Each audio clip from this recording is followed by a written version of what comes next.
খুব সহজ কিছু সেলাই দিয়ে আজকের এই ডিজাইনটা আমি আপনাদেরকে দেখানোর চেষ্টা করব। আমি প্রথমে এখানে খয়েরি কালার সুতা দিয়ে চারপাশে সেলাইটা করে নিচ্ছি।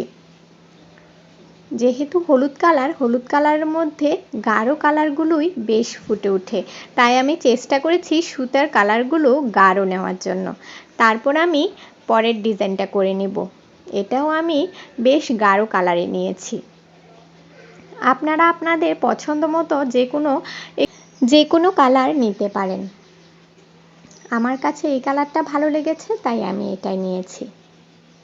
তো আমি চারপাশটা এই সেলাই দিয়ে ডিজাইনটা সম্পূর্ণ করে নিব। আশা করি আপনারা বুঝতেই পারছেন, একটু ভালো করে দেখলে সেলাইগুলো বুঝতে পারবেন। আমি কিন্তু ভিডিওটা অনেক স্পিডে দিয়েছি, কারণ এই কাজটা করতে আমার প্রায় 2 থেকে 3 দিন লেগেছে। আমি একটু একটু করে আমার সেলাই কাজগুলো অবসরে বসে বসে করি, তাই আমি করার সময় একটু ভিডিও ক্লিপ ধারণ করে রাখি, যাতে আপনাদের সাথে আমি শেয়ার করতে পারি। আমার মতো যারা অবসরে নকশি কাজ করতে পছন্দ করেন, তারা কিন্তু এরকম একটু একটু করে করতে পারেন। আমার চারপাশের ডিজাইনটা সেলাই প্রায় হয়ে গেছে। কালারটা বেশ ফুটে উঠেছে।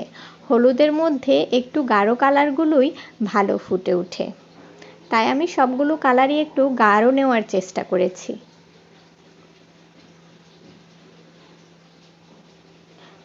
নকশি কাজ একটু সময় সাপেক্ষ, অনেক ধৈর্য নিয়ে করতে হয়। যাদের অবসরে একদমই সময় কাটে না, তারা কিন্তু নকশি কাজ করতে পারেন। আমার তো বেশ ভালো সময় কাটে এই নকশি কাজগুলো নিয়ে।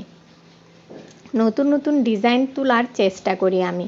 যেহেতু আমার গহনার অনলাইন বিজনেস রয়েছে, তো আমি সেগুলোতে আমার নতুন নতুন ডিজাইন দিয়ে তৈরি করি গহনার সেট বা যে কোনো পণ্য। আমার নকশি কাজের আরও অনেক পণ্য রয়েছে, আমি আস্তে আস্তে আপনাদের সাথে সব শেয়ার করব। তারপর আমি ভিতরের ফুলটাতে গাঢ় বেগুনি কালার নিয়েছি। এই সেলাইটাও খুব সহজ, ভালো করে দেখলে আপনারা অবশ্যই বুঝতে পারবেন। প্রথমের দিকে একটু সেলাইগুলো করতে কষ্ট হলেও যখন আপনি বারবার করবেন, তখন একেবারে ইজি হয়ে যাবে।